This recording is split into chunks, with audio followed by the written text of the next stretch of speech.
Bonjour à toutes et à tous et bienvenue dans ce nouvel épisode de Pas un de moi. Imagine quelques instants être une femme et qu'on t'enlève tes organes génitaux. Pas dans un film, pas dans un cauchemar, mais dans la vraie vie. Eh bien, ceci n'est pas une fiction, c'est une réalité. Ça s'appelle l'excision. Aujourd'hui, Anita, fondatrice de Chance et Protection pour Toutes, brise le silence. Elle raconte ce qu'elle a vécu et comment elle se bat pour que plus jamais une fille ne subisse ça. Un épisode coup de poing à écouter absolument. Bonne écoute. Bonjour Anita, Bonjour Charline, comment vas-tu aujourd'hui? ça va, je vais très bien, merci beaucoup. Avant de commencer l'épisode, je te propose qu'on commence par une question un peu légère. Est-ce que tu peux nous dire ce qui te met de bonne humeur le matin? Est-ce que tu as un rituel ou quelque chose que tu fais chaque jour qui te met de bonne humeur? Alors, ce qui peut me mettre de bonne humeur, c'est le soleil. Rien que de voir le soleil, ça peut me mettre de bonne humeur. Après, le matin, je suis assez speed et du coup, j'ai pas vraiment de rituel en soi. Mais j'aime bien faire des petits câlins à mes enfants. Est-ce que, s'il te plaît, tu peux te présenter, nous dire un petit peu qui tu es, ce que tu fais, d'où tu viens? Ok. Donc, je suis Anita Traoré. Je suis chargée de projet associatif. Je suis depuis 2014 la présidente et la fondatrice de l'association Chance et Protection pour Toutes.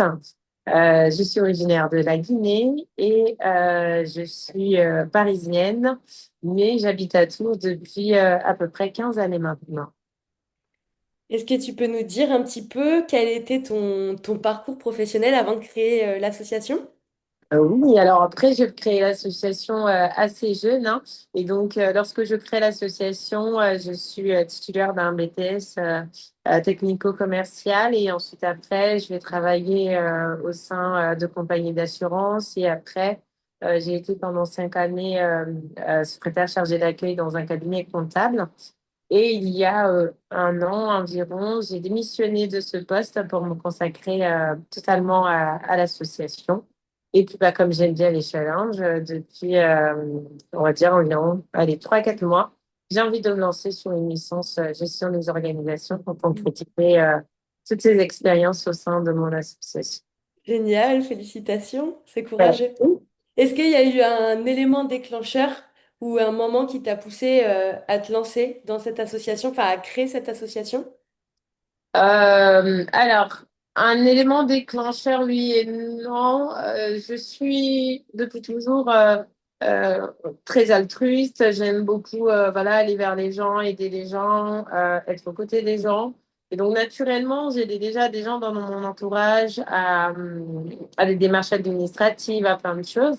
Et puis, bah, mon parcours personnel a fait que j'ai moi-même été confrontée à ces difficultés de démarches. Bon, voilà, en France et un peu partout, on sait ce que c'est que les démarches administratives, ça peut parfois être compliqué, et surtout quand on arrive dans un pays qu'on ne connaît pas, où le système n'est pas pareil que le nôtre. Donc voilà, moi j'ai été confrontée à ça et c'est comme ça que j'ai commencé à aider des gens de mon entourage. Et puis ensuite, après, j'ai été victime de violences sexistes et sexuelles petites.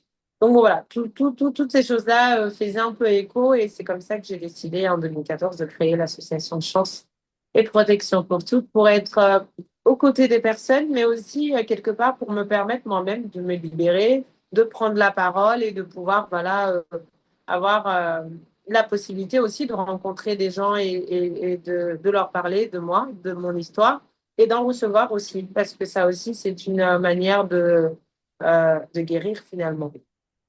Hmm, complètement. Et ça a été quoi les premiers obstacles que tu as rencontrés au tout début? Au tout début et jusqu'à là maintenant, c'est vraiment la ressource humaine finalement, puisqu'on sait que dans l'associatif, ça bouge beaucoup, hein. Finalement, les gens arrivent, ils restent un petit peu, ils sont OK ou pas avec la ligne de l'association. Et puis bah, parfois, on a aussi comment dire, des objectifs personnels et finalement, il y a pas mal de choses qui bougent et c'est vraiment depuis le départ ce qui est un peu compliqué, c'est l'obstacle, hein, finalement, le fait de pouvoir garder les bénévoles, de pouvoir en avoir aussi de manière plus continue. Mais en tout cas, voilà, aujourd'hui, on est une vingtaine au sein de l'association et j'en suis très contente, même si, encore une fois, ça bouge pas mal, mais c'est très bien. Et tant mieux, c'est que bah, les gens en vivent. T'étais seule du coup au départ quand tu as créé l'association? On était deux, parce qu'il faut être au moins deux ou trois pour créer l'association. Donc, j'étais à l'époque avec mon conjoint avec qui j'ai créé l'association. Et puis ensuite, après, j'ai une amie qui m'a rejoint en tant que trésorière et ça a grandi assez rapidement. Puis après, voilà, et puis ça fait ça comme ça. Généralement, on est aux alentours de 20 bénévoles et c'est très bien. Je suis très contente de comment ça tourne depuis quelques années. Super. Est-ce que du coup tu peux nous en dire un petit peu plus sur la mission principale de l'association et qu'est-ce que vous faites du coup concrètement dans l'asso? Ok, alors ACPPT, c'est une association qui milite pour les droits des femmes et contre toutes les violences qui leur sont faites. Et on va avoir effectivement un accompagnement auprès des femmes nouvellement arrivées en Touraine dans leur démarche administrative. C'est aussi pas mal de communication, notamment via nos réseaux sociaux, sur tous ces sujets-là pour informer et sensibiliser les personnes. Et on travaille spécifiquement sur la question des mutilations sexuelles féminines, qui est un sujet qui est encore aujourd'hui beaucoup tabou, qui touche environ 230 millions de femmes à travers le monde. Et en France, on parle de 139 000 femmes qui seraient concernées par le sujet. Et donc, nous, on en fait vraiment un sujet clé au sein de notre association avec des interventions en milieu scolaire, à l'université, auprès des associations qui accueillent et hébergent des femmes migrantes. Et on est aussi une sorte de relais entre les personnes, justement, les femmes migrantes et des structures, notamment des avocats, la Maison des femmes de Tours. Et puis, on fait aussi, on tient des stands de sensibilisation dans des manifestations régulièrement. On en fait environ une cinquantaine par an. Donc, ça commence à être pas mal et on intervient aussi au sein des hôpitaux pour former les professionnels. On intervient aussi auprès de la protection maternelle et infantile. Donc, voilà, c'est devenu quelque part notre mission clé. Et chaque année, on organise une conférence internationale sur la question des mutilations sexuelles féminines. C'est une conférence qu'on crée aux alentours du 6 février, qui est la journée internationale de tolérance zéro aux mutilations sexuelles féminines. Et jusque-là, à Tours, en tout cas, il n'existait pas, pardon, de journée dédiée à cette journée internationale. Et du coup, l'année prochaine, ce sera notre quatrième édition déjà. Est-ce que si tu es OK évidemment avec ça, tu peux rappeler à nos auditeurs et auditrices en quoi consistent ces mutilations sexuelles et nous dire peut-être aussi à partir de quel âge ça arrive le plus fréquemment? Bien sûr. Alors, les mutilations sexuelles féminines, communément appelées l'excision, mais l'excision, c'est l'un des types de mutilations sexuelles féminines, c'est le deuxième type, qui touche environ 80% des personnes concernées. C'est l'ablation partielle ou totale des organes génitaux des femmes à des fins non médicales. Et donc, c'est le contrôle hein, sur le corps et sur la sexualité des jeunes filles. Ça peut être fait dès la naissance jusqu'à l'adolescence et donc il y a des cas de mortalité, notamment quand c'est fait sur des bébés, même après aussi sur les plus grandes. Mais en tout cas, voilà, c'est une forme de violence des plus graves finalement qui concerne, encore une fois, je répète le chiffre, mais c'est 230 millions de femmes qui sont concernées par le sujet à travers le monde. Ça touche des pays comme l'Égypte, avec 89% des femmes égyptiennes concernées, la Guinée, la Côte d'Ivoire, le Sénégal, l'Indonésie, le Pakistan. Enfin voilà, c'est beaucoup large et c'est quelque chose de culturel, ce n'est pas du tout religieux. Comme on pourrait l'entendre, hein, c'est totalement culturel. Ce n'est pas, par exemple, ça ne touche pas ni le Maroc, ni la Tunisie. Et pourtant, voilà, l'Égypte est l'un des pays où l'excision est le plus couramment euh, présente. Et en Guinée, c'est pratiqué à la fois par les musulmans et par les chrétiens. Donc voilà, il est important en tout cas de Hmm. sensibiliser et d'informer sur le sujet. Euh, sur l'excision, enfin, les mutilations sexuelles féminines, il y a quatre types. Le premier type consiste à l'ablation du gland du clitoris, c'est la clitodirectomie. Le deuxième type, c'est donc l'excision qui consiste à l'ablation du gland du clitoris et des petites ou grandes lèvres, ça dépend des pays. Et ensuite, après, on parle de l'infibulation, qui est le type le plus grave, qui consiste à, comment dire, au rétrécissement de l'orifice vaginal par couture ou par accolement des grandes lèvres, ce qui empêche effectivement tout rapport sexuel, en tout cas vaginal, voilà, sur la partie intime. Et c'est une conséquence qui est irréversible puisque ça a des conséquences très graves sur la santé sexuelle et sur la santé de manière générale des filles et des femmes qui sont concernées par le sujet. Et ensuite, le quatrième type, c'est tous les autres types qu'on ne met pas dans les trois premiers types, puisque ça peut être la médicalisation de la pratique, comme ça peut être des formes d'incision sur le clitoris ou sur les lèvres. Donc, c'est toujours des choses enfin, assez très graves et en plus qui sont faites sans anesthésie. Et ça, vraiment, Hmm. voilà, il faut le savoir. Et c'est ça que j'allais te demander justement comment c'est pratiqué. Est-ce que au niveau de l'hygiène, c'est encadré quand même ou c'est vraiment très barbare et enfin comment ça se passe Alors, en général, l'excision est pratiquée par des exciseuses traditionnelles qui sont formées pour ça et qui ont appris de la grand-mère, de la mère, de la tante, etc. C'est leur métier. C'est généralement fait par des personnes qui sont issues de castes où l'excision est la norme finalement. Et donc, ce sont vraiment ces exciseuses traditionnelles qui vont exciser les filles souvent dans des endroits assez peu hygiéniques. Donc, c'est pas à l'hôpital, ce sont pas des personnes qui sont formées pour faire ça. Ce qui aggrave, peut en tout cas aggraver lorsqu'il y a des complications d'hémorragie, d'infection. Elles ne peuvent pas faire face à ces complications-là, étant donné qu'elles ne sont pas formées médicalement. Elles savent juste exciser, ce qui veut dire juste couper une partie d'une personne et basta.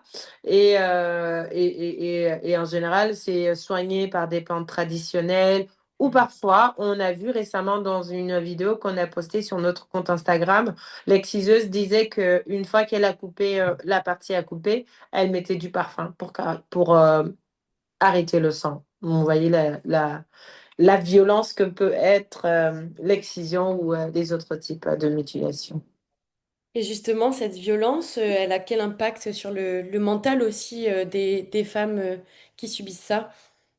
L'impact que ça peut être rapidement dans un premier temps, c'est la mortalité, hein. C'est l'infection, ça peut être provoqué par une infection, ça peut être provoqué par de l'hémorragie. Et ensuite, sur le long terme, c'est des difficultés au niveau sexuel, c'est des douleurs.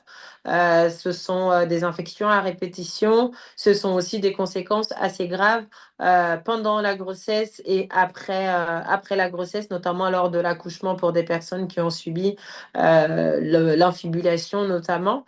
Et c'est aussi ce côté psychologique qu'on ne prend pas en charge malheureusement. Les femmes qui ont été victimes d'excision ont aussi tendance à dire qu'elles n'auront jamais de plaisir, mais parce que c'est ce qu'on nous a mis en tête depuis toujours.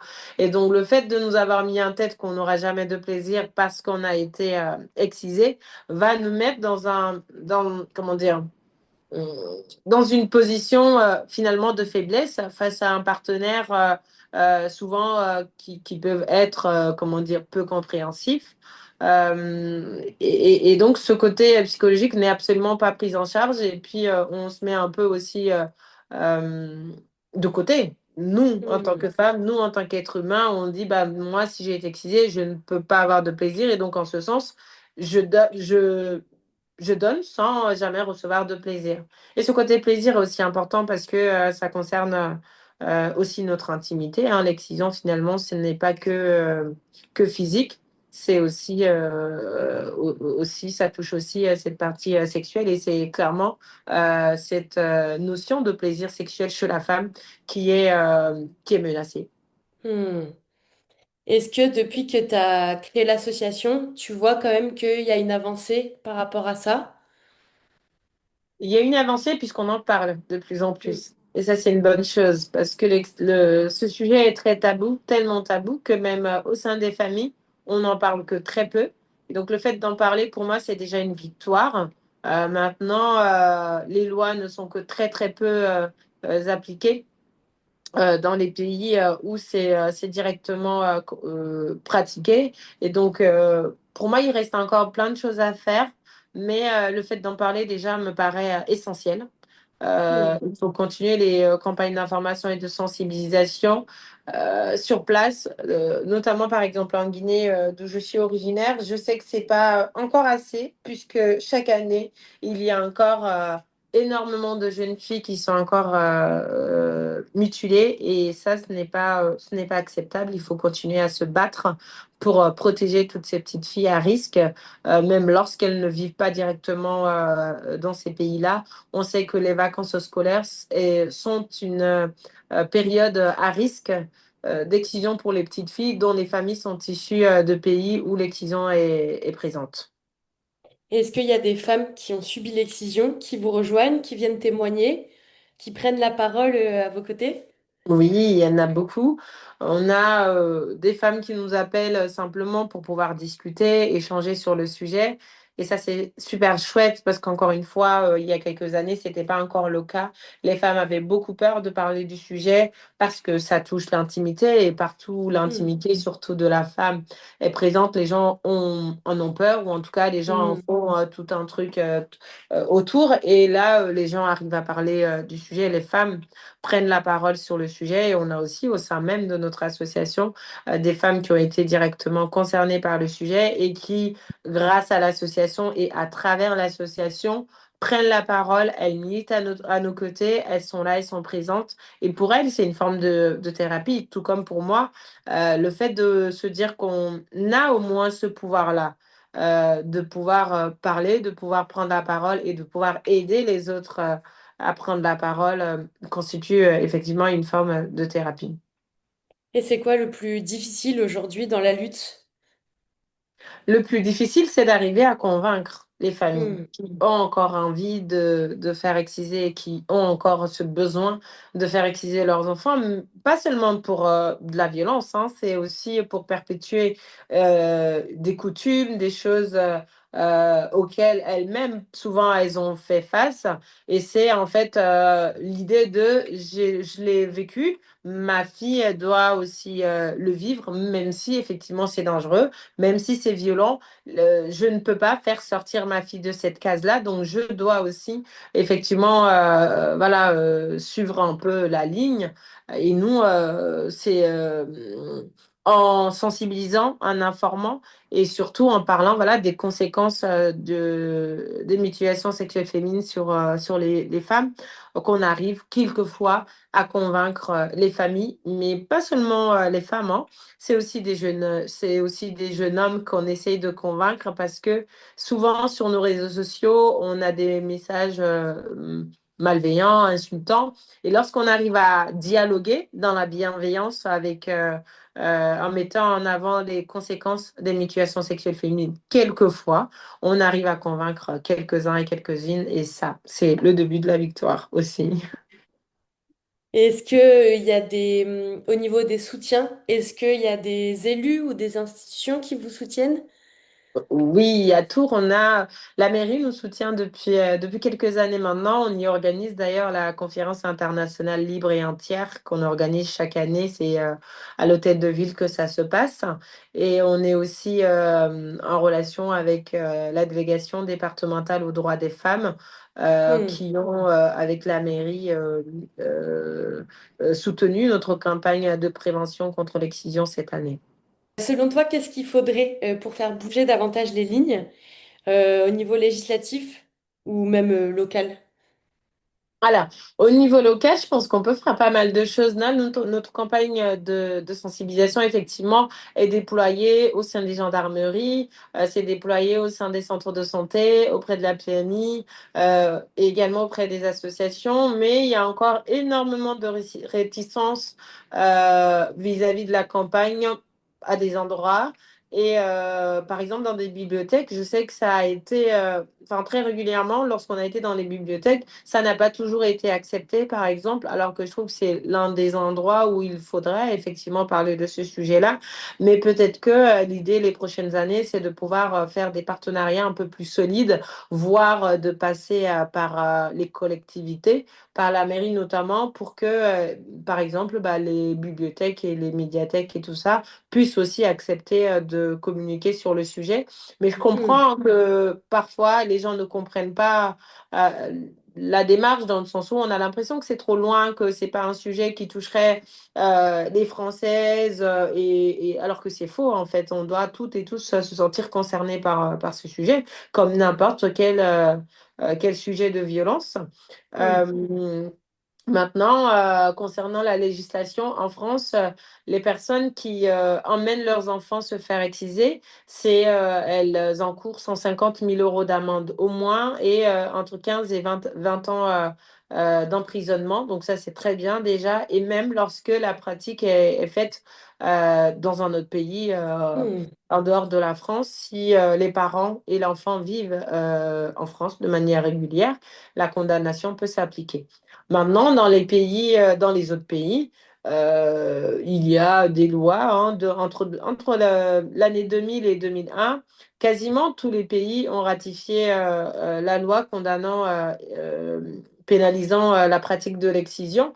Malheureusement, entre la rectification des lois et leur application, Hmm. ce sont voilà, deux choses différentes et c'est cette application-là qui est parfois très compliquée même lorsque les familles portent plainte, même lorsque il y a des dénonciations, c'est assez compliqué d'appliquer ces lois parce que les pouvoirs publics sur place ne sont pas aussi engagés que, par exemple, la France ou les pays européens sur le sujet. Et ça, c'est bien dommage, puisque le travail des associations est bien limité, bien malheureusement. Et c'est pas à nous d'ailleurs de Hmm. condamner qui que ce soit. Ça, c'est le travail des gouvernements, le travail des institutions de faire appliquer les lois.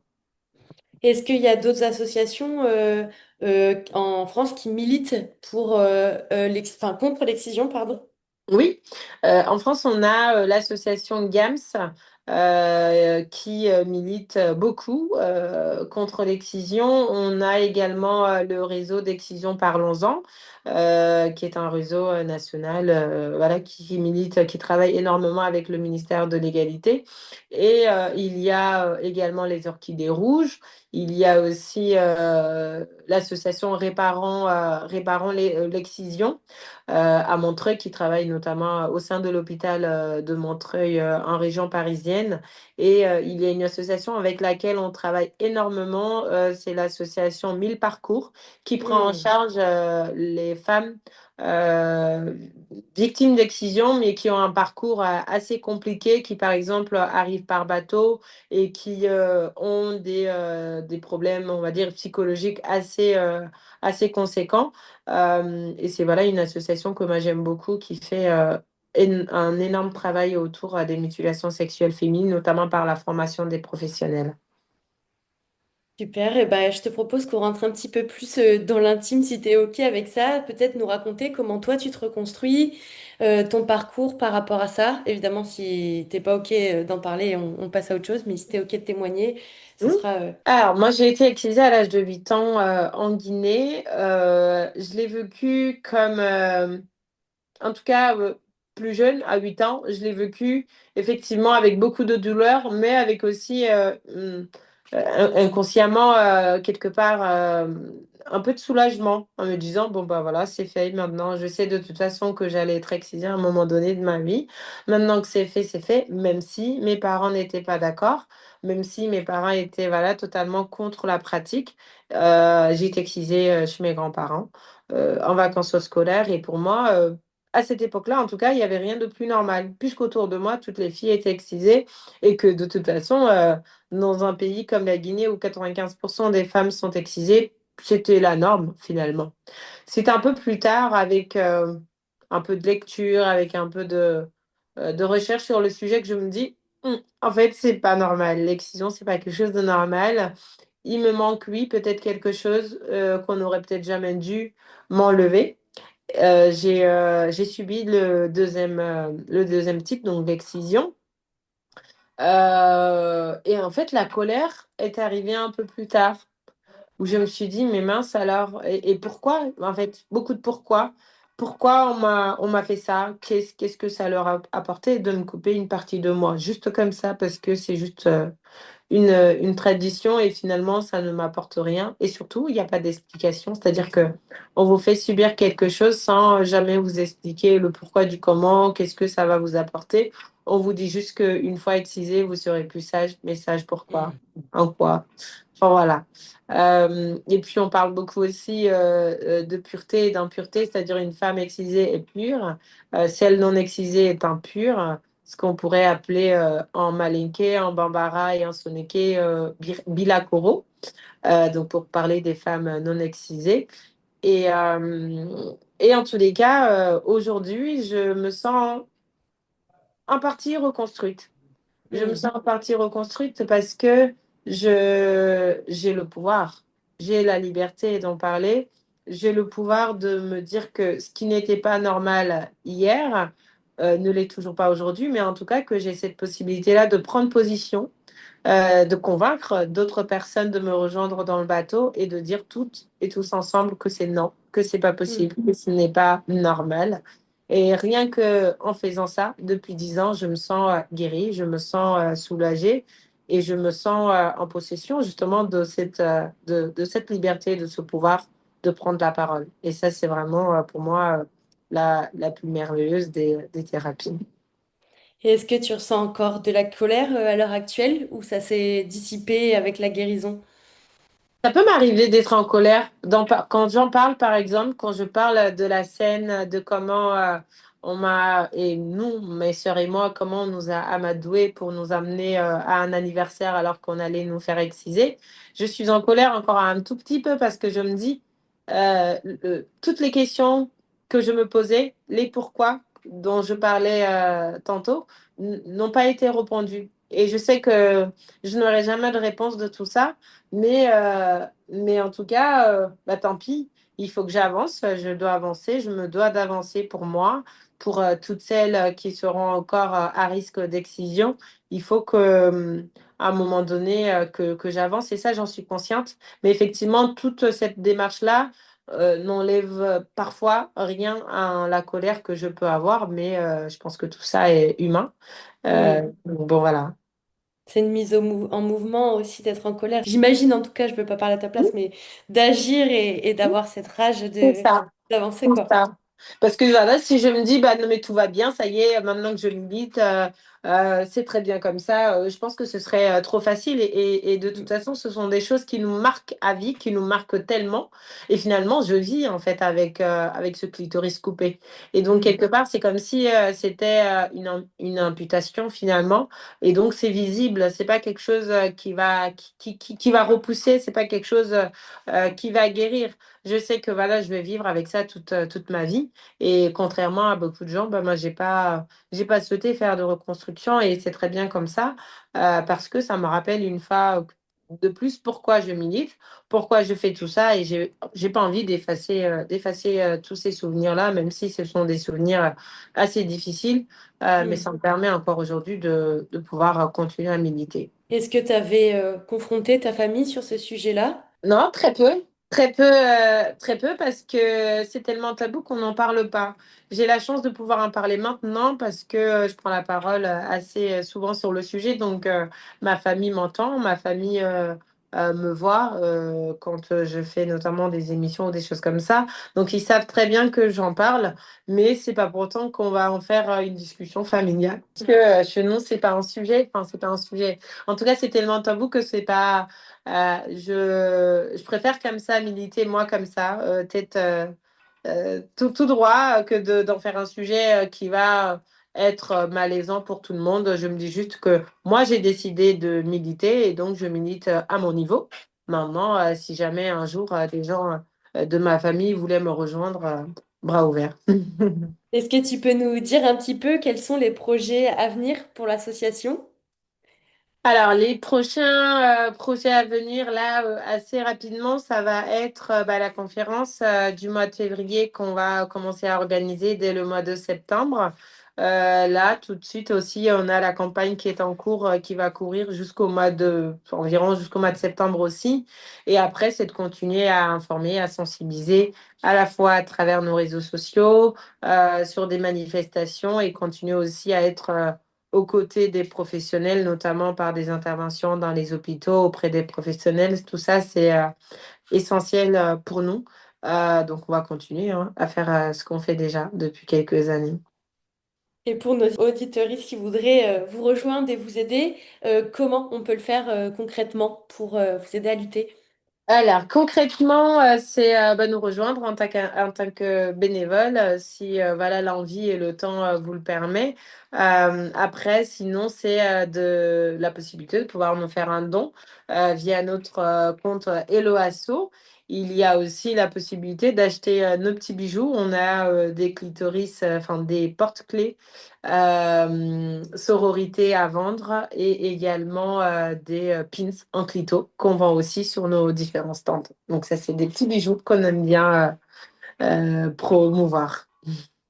Trop bien. Et ben écoute, on arrive à la fin de l'épisode. Je te propose juste une dernière question.